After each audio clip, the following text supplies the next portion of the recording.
Bueno, muy buenas noches. Muchas gracias a la doctora María Antonieta Alcántara, gracias, a la doctora Yara Lara y al doctor García Arreola por la invitación. Bueno, qué mal que no esté lista la plática del doctor, pero qué bueno que me tocó a mí primero, porque a mí me toca hablarles un poquito de las definiciones y los tipos de craneoestenosis. Entonces, ahí me toca lo básico, después la doctora Erika nos va a dar el manejo anestésico y bueno, la sorpresa es lo que nos trajo el doctor Vladimir. Bueno, lo que puse como objetivos en esta plática fue la definición de craneoestenosis, los tipos de craneoestenosis, como les estaba comentando, y vamos a hablar un poquito de los síndromes más asociados a craneoestenosis y los síntomas y signos que pueden presentar nuestros pacientes. Como bien nos comentaba ya el doctor David García Arreola, la craneoestenosis es una anomalía congénita en la cual vamos a tener el cierre o la fusión prematura de una o varias suturas craneales. La incidencia, dependiendo de la bibliografía, la vamos a encontrar de 1 a 2,000 o a 1 a 3,000 recién nacidos vivos y el predominio es en el género masculino. ¿Qué es lo que pasa aquí? Tenemos la craneoestenosis que muchas veces no se diagnostica de manera oportuna, muchas veces se piensa, bueno, es que el papá tiene así su cabeza, o así es la familia, o es que siempre está acostadito, entonces retardamos el diagnóstico. Hay médicos que no dan el diagnóstico oportuno, pero es de mayor importancia hacer el diagnóstico, ya que esto se debe hacer una corrección en los primeros meses de vida. Se dice que a partir de los 5 meses de vida debemos hacer una corrección quirúrgica para evitar que este cierre de la bóveda craneana nos empiece a limitar el crecimiento del cerebro y nos provoque una lesión cerebral. Bueno, las suturas craneales son tejido mesenquimatoso remanente que se forma a la hora de que se está formando toda la bóveda craneana. Y tenemos que son suturas y este tejido se encuentra entre dos huesos, y tenemos que son fontanelas y se encuentra situado entre 3 o más huesos. ¿Cuál es la función de esto? Permitir el crecimiento adecuado de los huesos craneales y sobre todo permitir el paso del bebé, de la cabecita, por el canal del parto. Esta imagen nada más es para que vean que tenemos varias suturas, varias fontanelas. Las más importantes, como ya sabemos, son la anterior y la posterior. También está la antero y la posterolateral. Dependiendo de dónde se localizan, es su nombre, y tenemos también varias suturas. Aquí tenemos las más importantes. Al nacimiento el niño tiene el hueso frontal dividido en dos, como se ve aquí, y está dividido por lo que es la sutura metópica. Tenemos la sutura coronal posteriormente del lado derecho e izquierdo, la sutura sagital y la lambdoidea derecha e izquierda también. Esto es importante recordarlo porque es la forma en que va a ir tomando el cráneo si una de estas se cierra. Y es importante recordar que estas suturas y fontanelas se van encerrando a lo largo de la vida del pequeño, pero lo que más importante es que recordemos son la anterior y la posterior, que son las que normalmente palpamos. Y bueno, la fontanela anterior se va a cerrar de los 9 a los 18 meses de vida y la fontanela posterior de los 3 a los 6 meses. Ese es el cierre normal. Y bueno, tenemos los signos y síntomas. Esto es lo que normalmente vemos o como van a diagnosticarlo los papás. Tenemos alteraciones en el tamaño y forma del cráneo, en la base del cráneo, en la órbita, que ya nos empiezan a dar alteraciones importantes, sobre todo en la visión o a nivel dentario.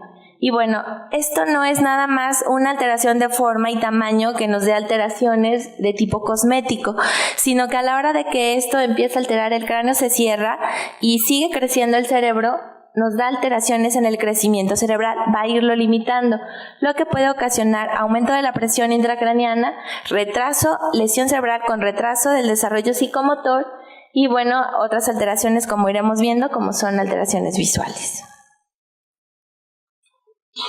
Es importante recordar un poquito de la neurofisiología, como comentaba el doctor. El cráneo de un niño tiene cierta adaptabilidad o cierta complianza.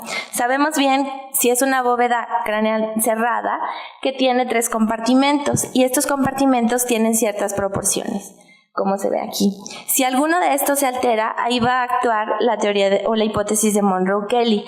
¿En qué caso se altera? En estos casos, edema, tumores, abscesos. ¿Qué es lo que pasa normalmente? Tenemos los 3 compartimentos y si alguno de estos aumenta de tamaño de manera desproporcionada, de igual manera otro de los compartimentos tiene que disminuir en la misma proporción. Cuando tenemos los niños, los neonatos sobre todo, menores de 6 meses, al tener sus suturas y fontanelas abiertas, esto permite que haya un aumento de volumen y esta adaptabilidad hace que no aumente de tal manera la presión intracraneal si el aumento es gradual. Si el aumento es abrupto, se va a presentar la presión intracraneana elevada. En el caso de que ya tenemos la craneosinostosis, el cráneo está cerrado, entonces esta complianza va a estar disminuida y de manera más prematura se va a presentar un aumento de la presión intracraneana con la lesión cerebral. Y bueno, ¿qué es lo que va a pasar con el pequeño? Ya vamos a poder ver la fontanela abombada, el niño con somnolencia, irritabilidad. Podemos llegar a verlo que ya no quiere comer o que come y vómito, ya dan datos de cráneo hipertensivo. Podemos llegar a ver ya en las macrocefalias o con una presión intracraneal muy elevada, las venitas en el cuero cabelludo elevadas o como resaltadas. Y bueno, como ya vimos el aumento de ya en etapas más avanzadas, el aumento de la circunferencia de la cabecita, crisis convulsivas, ojos muy saltones o como con proptosis y bueno, lo que nos preocupa más que es el retraso del desarrollo. Estas son unas imágenes de 2 pequeños que tienen craneosinostosis de la sutura sagital, ahorita las vamos a ir viendo poco a poco, y bueno, un niño con una craneosinostosis sindromática. Muchas veces puede creerse que el niño tiene la cabecita normal, pero ya tenemos nosotros que ir identificando que no es así.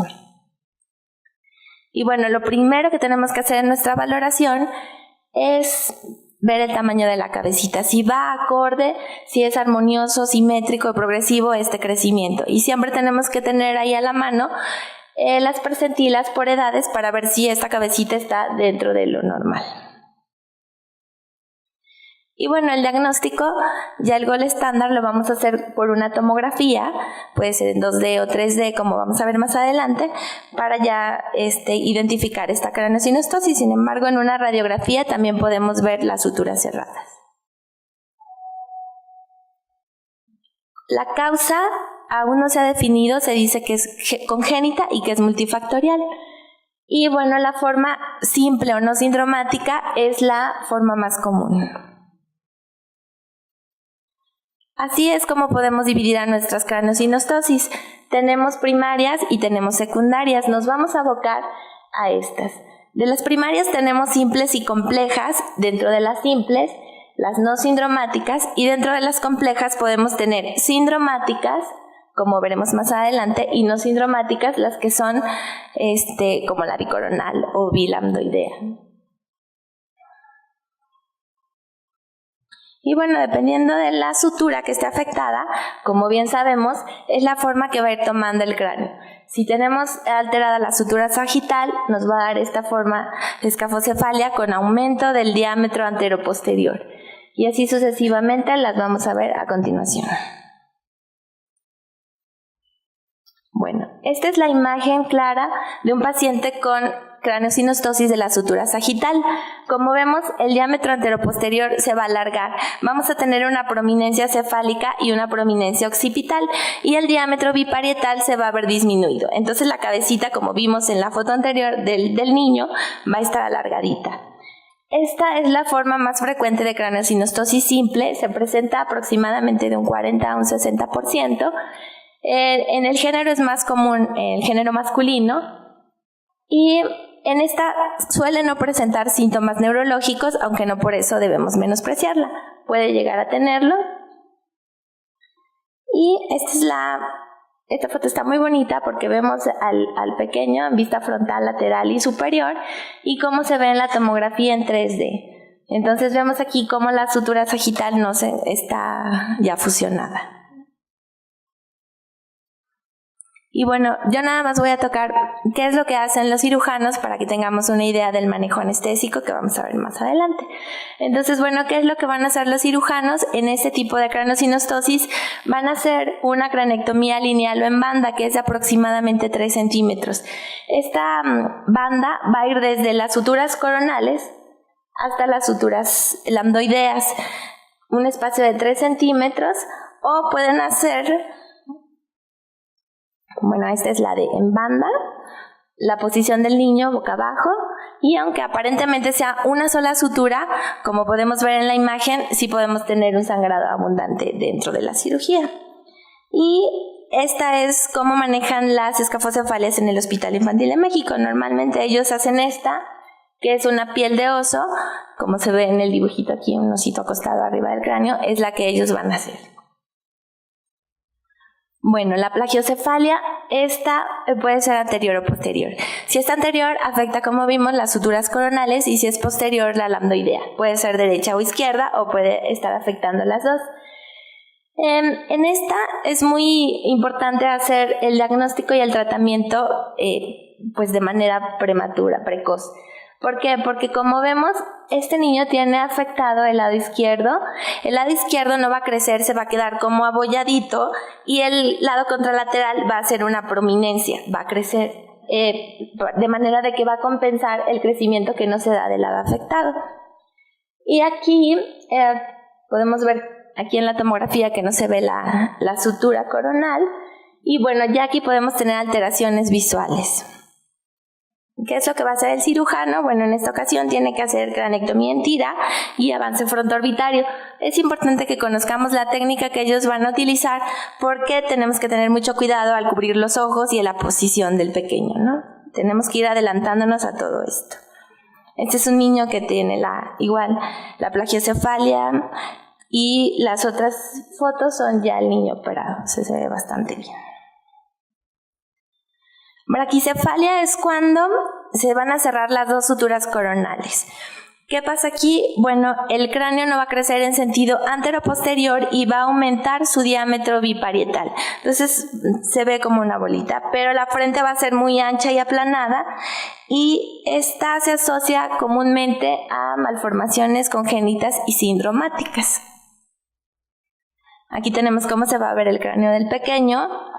Y bueno, lo que va a hacer igualmente el cirujano son cranectomías en tiras y avances frontoorbitarios. Estas son un poquito una cirugía más grande, porque muchas veces va a tocar todo lo que es la órbita y corregir el hipertelorismo.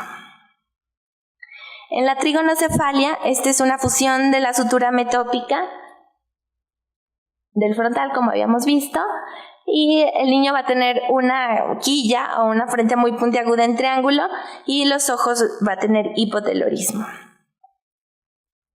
Aquí es como se ve el bebé con un piquito, y la tomografía en tercera dimensión con la sutura cerrada.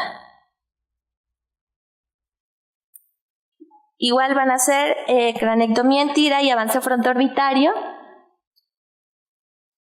Y este paso que hacen los cirujanos es muy bonito ver cómo van rompiendo el huesito para rediseñar la carita del pequeño.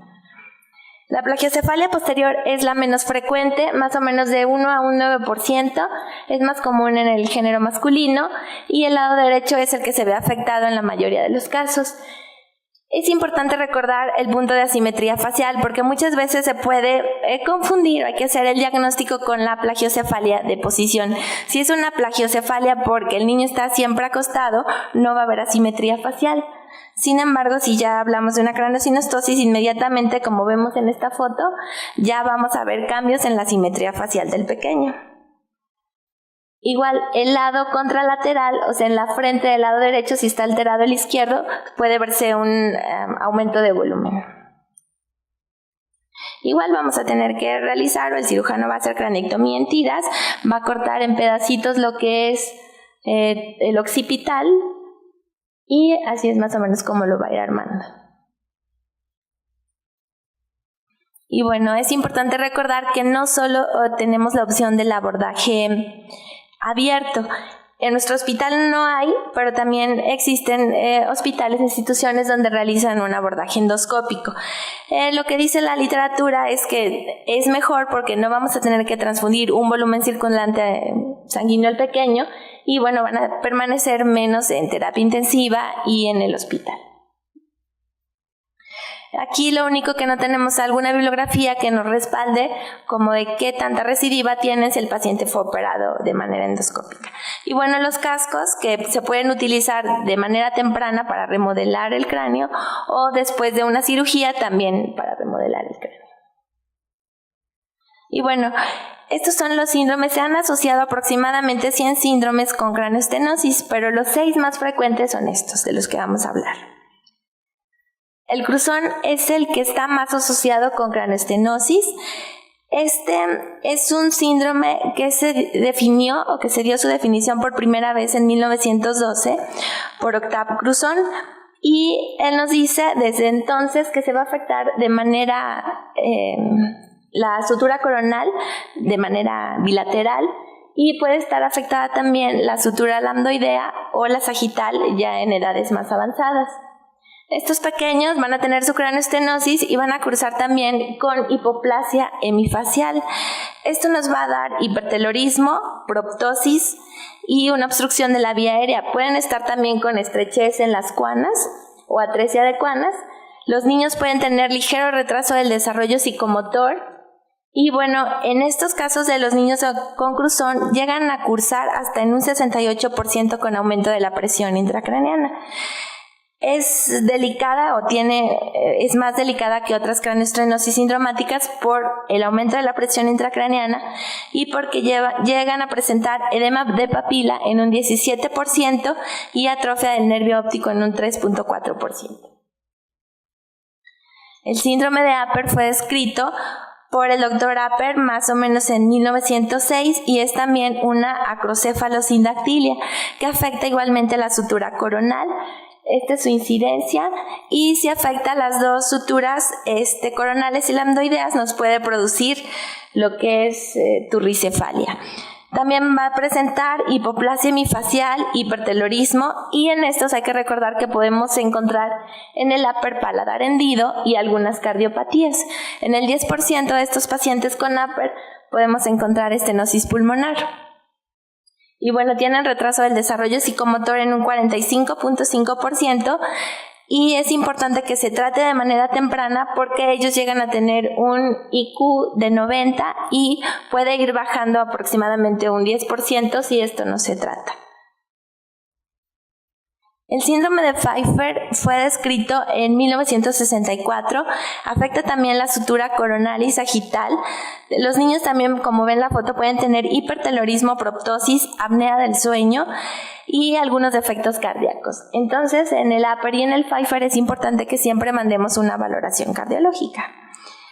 En el síndrome de Pfeiffer tenemos 3 tipos. El tipo 1 es la craneosinostosis clásica. En el tipo 2 va a tener cráneo en trébol, como vemos aquí, y en el tipo 3 va a tener la clásica con alteraciones mentales, como son estas. Hidrocefalia, puede presentar descenso de las amígdalas cerebelosas y anomalías en el retorno venoso por estrechez de los agujeros rasgados posteriores. Estos pacientes es muy común que tengan la presión intracraneal elevada. Muchas veces en estos pacientes, antes de hacer la craneosinostosis, tenemos que hacer algo paliativo como colocar una válvula porque la presión intracraneal está demasiado elevada. El síndrome de Carpenter, aquí es muy común que lleguen a presentar varias suturas cerradas y nos dé un cráneo turricéfalo. También podemos encontrar que tiene hipertelorismo y secundario a este cráneo se van a ver los pabellones con implantación baja, mandíbula pequeña y también podemos encontrar defectos cardíacos como CIA y CIB.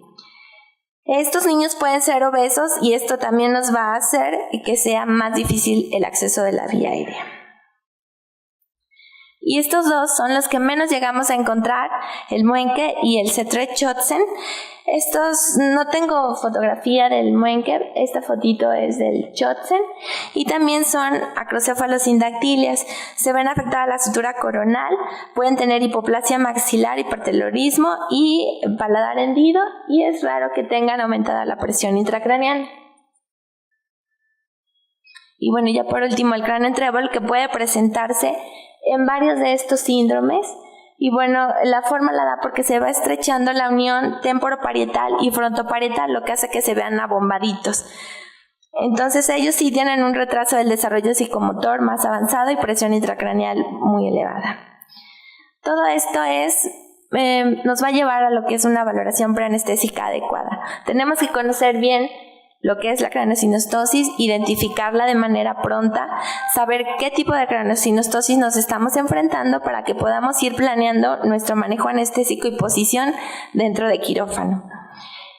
Tenemos que saber si son sindromáticas o no, para saber si tenemos que pedirle alguna otra valoración, como la valoración cardiológica o para valorarnos la vía aérea si vamos a requerir intubación con fibrobroncoscopía. Podemos realizar potenciales evocados para ver cómo están los pequeños. Y bueno, es importante, esto ya lo va a manejar la doctora Erika, pero siempre saber que pueden llegar a sangrar hasta un volumen circulante, saber cuál es su volumen sangrado permisible y su volumen circulante para tenerlo disponible. Y bueno, nada más les quise poner aquí las estadísticas. En el Hospital Infantil de México aproximadamente se llegan a realizar 60 craneoplastías al año, dentro de las cuales del 80 al 90% se encuentran en el primer año de vida. Las podemos manejar o es común que las manejemos con anestesia general balanceada, bloqueo de scalp. Y bueno, esta es la incidencia que tenemos y estos son los síndromes más comunes que llegamos a tener en quirófano. La bibliografía dice que las craneosinostosis asociadas a síndromes se encuentran en un 10 a un 20% y en nuestro hospital se presentan en un 17%. Muchas gracias. No sé si tengan alguna pregunta.